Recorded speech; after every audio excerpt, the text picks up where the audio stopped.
My name is Commissioner Frank Avila, and I'm a commissioner at the Metropolitan Water Reclamation District of Greater Chicago. And I am running for re-election. The primary date is February the 5th, and my ballot number is 47. I would really like every voter out there that lives in Cook County to come out on February the 5th and vote for Commissioner Frank Avila for Commissioner of the Metropolitan Water Reclamation District of Greater Chicago. I am very concerned about education, about clean water education, and especially educating our kids. And today I have 7 experts on the water environment. I have kids here, and I'm going to start off with the young lady on my right, and her name is Laura. And Laura, how old are you, Laura? I'm 14. 14. And Laura, what's your favorite subject in school? My favorite subject would be history. History? And Laura, what type of water activity do you do? Well, I swim and go tubing. You swim and go tubing? Yeah, and I really enjoy drinking water. Drinking water. So you're concerned about the water environment? Yeah, definitely. Oh, that's good. Now, our next guest is Marissa. How are you doing today, Marissa? Good. Marissa, how old are you? I'm 10. 10. Marissa, what is your favorite subject in school? My favorite subject in school is math. Math? Oh, that's good. You might be a scientist one of these days. Now, what type of water activities do you do? I go swimming. You go swimming? And I enjoy drinking water. And you enjoy drinking water. Well, you know, our body is made up of 2/3 of water, so we do need a good supply of water, and we need clean water to drink. And now, my third guest is Clarence. How are you doing today, Clarence? Good. Good. And Clarence, how old are you? 11. 11 years old. And what is your favorite subject, Clarence? Math, too. Math? Oh, we're going to have 2 scientists here. That's good because we need scientists to save the planet. Because the adults, we haven't been doing a good job. But I'm glad that everyone here is concerned about math. Now, Clarence, what is your favorite water activity? I like to swim and fish. Swim and fish. And I especially like to drink water. You like to drink water? You know, and why do you like to drink water? Because it keeps you hydrated and keeps you going. It keeps you alive, right? Because you need water to live. That's correct. Now, my next guest is I have Patrick. And Patrick is, how old are you, Patrick? 10. 10 years old? And Patrick, what's your favorite subject in school? Science. Science? That's good. I like to experiments. Oh, that's good. And then what else do you like to do? Gym. Oh, good. Now, you have any hobbies, Patrick? Swimming, fishing, tubing. And that's about it. Oh, okay. Well, that's a lot of activity for your water activity. Now I have David. David, how old are you, David? I'm 9. 9 years old? And David, what's your favorite subject in school? Science. Science? Mm-hmm. And David, you have any hobbies? Yes. Tubing, Okay. and swimming, and I especially like drinking water for my hobby. That's right, because you know if you didn't have water as your hobby, we we all would not live without water as a human being. So I'm glad that you like to drink water. Now I have with me also Michael. Michael, how old are you, Michael? I am 9. 9 years old. And what's your favorite food, Michael? Pizza. Pizza? Well, I guess we all like pizza. And what's your favorite subject in school, Michael? I like gym and writing. Oh, excellent. And how about your water activity? What do you like to do in the water? I like tubing, swimming, boating, and fishing. And do you like to do anything else in the water? Oh yeah, I like drinking water. Oh, you like drinking water? Well, you know, we all love to drink water.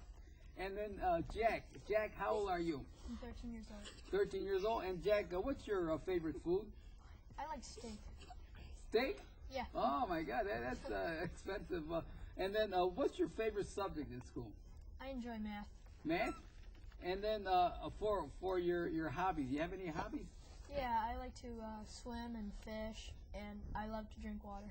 It's amazing here that we got 7 kids here, and they all have different hobbies, water activities, different subjects in school. A majority of them like science and math, but they all like to do one thing in common, is drinking water. And maybe the reason why you like to drink water is because you like to stay alive. Right? We have to, as a human being, 2/3 of our body is made up of water. Did you know, kids, that how much of an elephant is water? Just think of that big animal, and how much of it is water. You know that 70% of an elephant is water. Believe that? And in our body, we have 2/3% is water. And also, do you know how much water is used to brush your teeth? Do you guys know how many gallons? I say about maybe 2 gallons. Oh, that's right on. 1 to 2 gallons we need to brush our teeth. And also, remember I said that our body is made up of about 67% of water, and an elephant is made up of 70% of water. How much of a chicken is water? How much? I think about like 30% of the chicken is made out of water. 30%. Okay, you. I think about 75%. 75%. Clarence, do you know? Would you like to take a guess at how much of a chicken is water? Maybe 60%. 60%. How about you, Jack? You like to take a guess? 40-50%. Well, Laura's a little closer. About 75% of a chicken is water. So what have you discovered? A human being has what? 67% of water. An elephant has 70% of water. A chicken has 75% of water.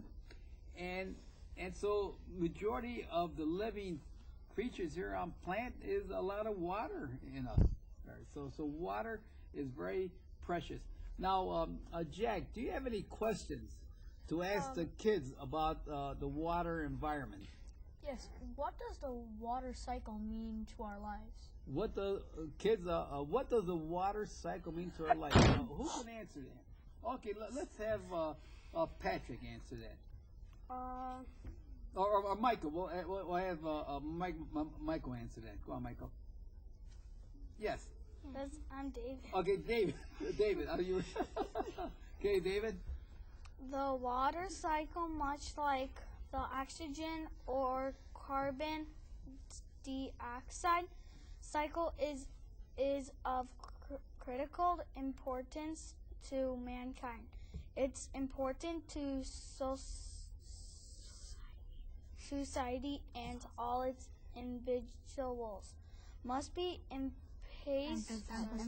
emphasized so we can protect this cycle and faster its extension forever into the future.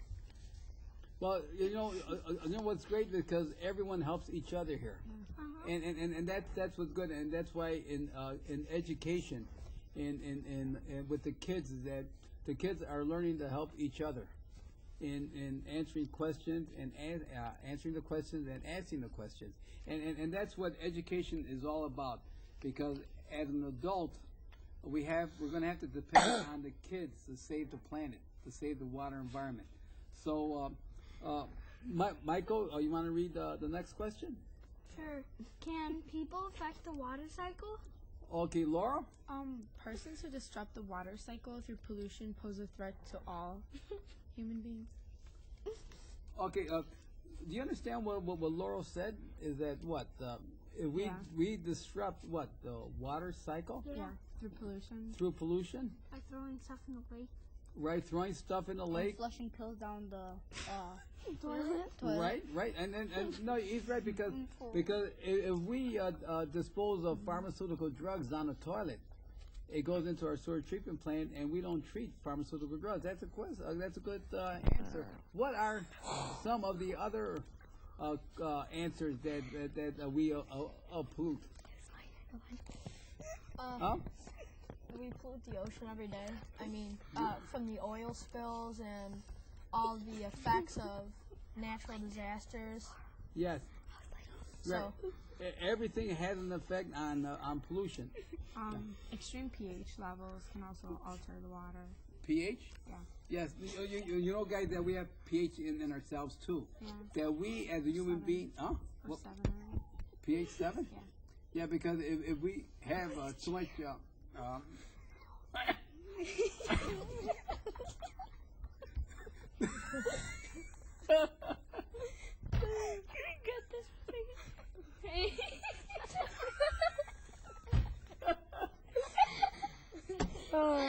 think we're gonna start over.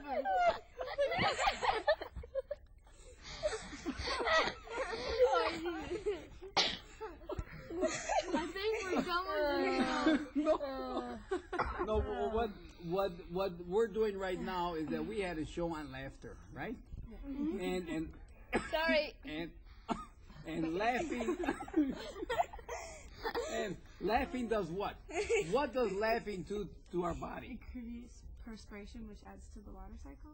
Well, that's it. It gives us hot, gives us warm. No, but laughing helps our body to relieve the stress. And that's why in the classroom that we that we have a laughing period, right? Yeah. To because the laughing does helps us that if we're under a lot of stress, that it tells our body that we're happy, and that too. Relax. Okay, now Laura, do you have a question? Yes. I wanted to know how much one person uses water daily. How much does one person? Okay, how much does one person uses water? Okay, Clarence. Well, in 1990, each person in this country was assumed to use 100 gallons of water each day. But now, with improved conversations, that figure can be used to 75 to 90 gallons per day. Oh, that's excellent. And why do you think we have to preserve water? Okay, Laura, let me ask Laura. Well, we only have a limited supply of fresh water that we need to preserve, so we can use it for more important things like drinking instead of like using it like leaving something running. Sure, running. Yeah. And that's why people are buying rain barrels, and they're connected to their town spout, and they're using that rainwater to water their lawn. Now, Michael, you had you have anything to add to that? Not really. No. No. Who else has any answers for that? Jack, do you have any? We need to preserve it because what if there's a day that we actually need the water and we already used it all up? I mean, there's nothing we can use quickly. I mean, so, and water is like the source of life, so everything will fall apart. That's true. Water is the source of life, because do you guys how long do you think a person could live without food? Just without food, how long? Okay, let me ask Michael. How long, Michael? I think about like 5 or 4 days. I think a little longer. Okay, Jack. Maybe 2 or 3 weeks. 2 or 3. How much, Melissa? 5 weeks. 5 hours? Close. You? A month? A month? Okay. David? I say about maybe like 4 weeks. Well, yeah. About that. That's right. You know, out there that kids that we could live without food for about a month, right? But how long do you think we could live without water? Okay. Okay. Let's have Patrick answer. About I think 3, 4. 3, 4 days? Okay, that's good. How about David? I think maybe 2 days, maybe. 2 days? Okay, Clarence? Maybe a week? A week? Okay, Michael? I think about 7 to 10 days. 10 days? Okay, Melissa? 3 or 4 days. 3, 4 days? Laura? A week. A week? Well, they say that a person could live without water for about a week, depending on the condition, 1, 2 days, and then you're gone. As Jack said, that water is precious, that we cannot make water, right?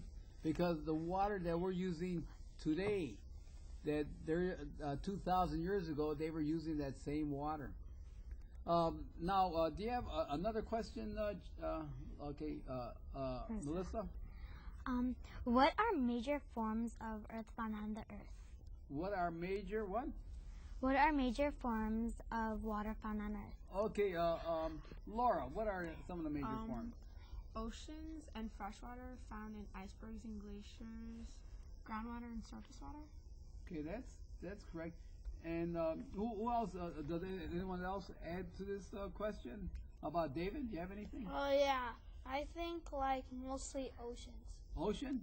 Well, oceans are big. Oceans are big. And do you know what forms does the water come in? Okay, Michael. It comes in mostly any form, I think. Any form? Okay, Jack. A liquid, a solid, or a gas. Right, liquid. And then when we say solid, like what? Ice. Right? Ice there. Yeah. Like Yeah, ice that- caps, Ice caps, yeah. glaciers. Glaciers, right. That's where water comes from. And you know, this is a water environment show, but as I mentioned in our class that we take a break to do laughing, because we find that when you laugh, you your body recognizes that you're happy, and it signals something in your brain to signal to have good health in you. And when you are healthy, you don't have to go to the doctor that much to get prescriptions. And then if you don't take all your prescription drugs, you may throw it away in an unsafe way and affect the environment. And that's why at the beginning of our show we were laughing, and that's one way to relieve our stress. And I'm glad that we're practicing laughing. Now, who else has another question? Jack? How much of the world's water supply can be used for human consumption, and why can't we drink the rest of the world's water? I mean, why can't we just use it up? Okay, Laura. Well, only 3% of the world's water is freshwater, which is what we consume in our daily life, and the rest is saltwater, and we cannot drink it. So only 3% is fresh water that we use for our daily life. Yeah. And then 97% is salt water. And you know, this is where the kids are going to come into play for protecting our environment, because we're going to have scientists here. We're going to have engineers that are going to do research and to find a way to convert that salt water, which is 97%, Laura. You said 3% is water, fresh water, is that we use in our daily life. That we're going to find a way to convert that 97% of salt water into drinking water at an economical way, and this is what we're going to have to depend the kids upon. Do you have a question, David? Can I add to that? Yes. We actually don't have 3% because I believe 2% is made out of glaciers Okay. and ice. Yeah, that's correct. Okay, Michael? What do we use water for? What do we use water for? Who can answer? Okay, Laura. Okay. We drink it, we cook with it, we do our laundry, fire protection, generating electricity. Okay, Clarence, do you have any answers to that question? What do you use water for, Clarence? Drinking? Drinking. And then Jack? Entertainment. Entertainment? Yeah, that's true. Okay, and by entertainment, you know, you mentioned one of my first questions I asked you guys is that on your water activity, right? Yeah. We like to go swimming, especially you guys ever gone skiing, you guys like to go boating, fishing, so water, we use water a lot of different ways. How about you, Michael? We can use water for like cloths and stuff. We clean stuff. Yes. Okay, David? We can like toilet flushing. Oh yes, that's no, it's very important. It's very important because, as I mentioned, I'm the commissioner. My name is Commissioner Frank Avila at the Water Reclamation District, and there we treat wastewater. What's wastewater? It's what you flush on your. Okay, what's wastewater, Laura? It's water that we have already used in our homes. Home, yes. Okay, Michael. Like the urine we make. Yes. Oh yes, that's wastewater. Okay, Jack. Kind of like sewage. Sword, yes. Okay, David. Poop. Right? Poop. Right? You know, you ever seen that book that they teach in the first grade, second grade? It's called Everyone Poops. Yeah. Right? And as a human being, we need to treat wastewater, and we need to treat it in such a way that it's environmentally safe. And that's what we do at the district. We own 7 sewage treatment plants, and one of those plants is the largest in the world. And I appreciate everyone out there that they come out and vote in our primary here in Cook County to vote for Commissioner Frank Avila. My ballot number is 47, because I like my job as a commissioner of Metropolitan Water Reclamation District, because I would like to see that we educate our kids more, because they are the ones that are going to save the planet. They are the ones that are going to become engineers, scientists, and we have to depend on them to carry on the future of our water, because we need water. Yes, David? I would like to add to that slush. Okay, yes, that's good. Now, who else has another question? Okay, Michael? Can fish live without oxygen? Can fish live without oxygen? Who would like to answer that? Okay, let's give Clarence a chance. Okay, Clarence, what's that answer? Well, even though fish can breathe, Breathe, yes. the minute amount of DO Dissolve oxygen. DO is dissolve oxygen. Okay, go ahead. normally in water, there must be some dissolved oxygen for there to fish to survive. Sure, because, you know, as a human being, what do we need to breathe? We need what? We need trees, plants, Oxygen, and right. water. Oxygen. We need oxygen, right, Laura? Yeah. Because let's say you didn't have oxygen for an hour. What's going to happen to you? I'd be dead. You'll be dead, right? If we don't have oxygen, right, Jack? Yeah. And so what does a fish need? Like, what does a fish need, like Clarence said? What? DO, dissolve oxygen. DO stands for dissolve oxygen, because that's underwater.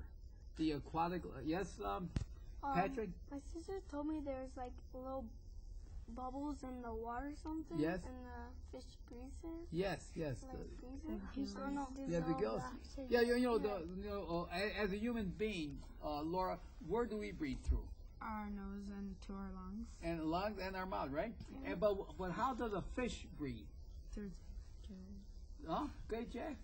Through its gills. Through his gills. See, and you know we have plants above the water, and we have plants below the water, and above the water the plant needs what? Air, sun, water, right? And below the water or the aquatic life, they need dissolved oxygen. Okay, Michael? I have a question. Yes. What kind of pollutants are in the water? What kind of pollutants are in the water? Okay, Laura, what's...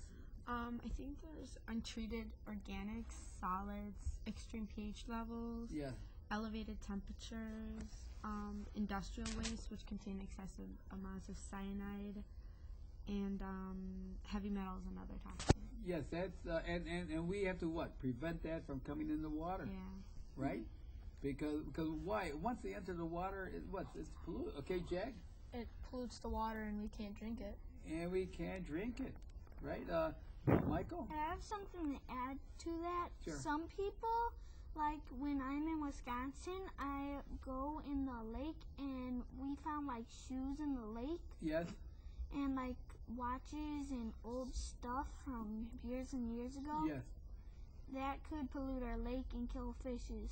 That's Right. true. And Michael brought up a good thing, is that we should not what? We should not throw litter in our waterways, right?